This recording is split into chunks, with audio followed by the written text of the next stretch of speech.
एक बार की बात है। एक बार एक अध्यापक एक संपन्न परिवार के शिष्य के साथ कहीं जा रहे थे।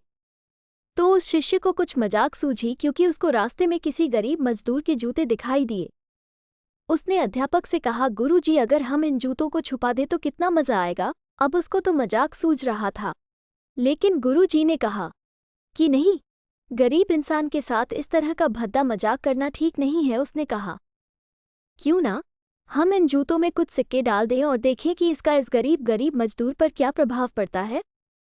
उन्होंने ऐसा ही किया। जैसे ही मजदूर अपना काम करके लौटा और उसने एक पाँव अपने जूते में डाला तो उसको कुछ कठोर सा महसूस हुआ। उसने अंदर हाथ डाला तो उसको कुछ सिक्के दिखाई दिए। वो थोड़ा आश्चर्य में पड़ गया। आसपास किसी को देखा तो कोई भी दिखाई नहीं दिया। वापस उसने दूसरा पैर अपने जूते में डाला और वापस उसको उसमें कुछ सिक्के दिखाई दिए।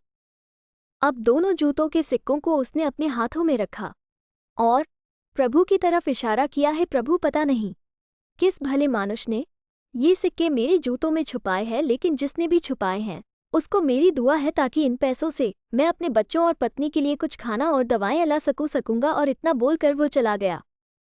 इस बात को शिष्य और अध्यापक दोनों सुन रहे थे। अब अध्यापक ने शिष्य से पूछा कि अब तुम मुझे बताओ कि तुम्हें कैसा महसूस हुआ, तुम्हारी पहले वाली मजाक या मेरा ये तरीका। तो उसने कहा कि गुरुजी, मैं आपसे क्षमा चाहता हूँ। अब मुझे समझ आ गया है कि सच्ची खुशी किस चीज़ में है। जब हम किसी की मजाक उड़ाते हैं तो हमें कुछ पल का आनंद मिलता है, लेकिन इससे हमें बद्दुआ मिलती है।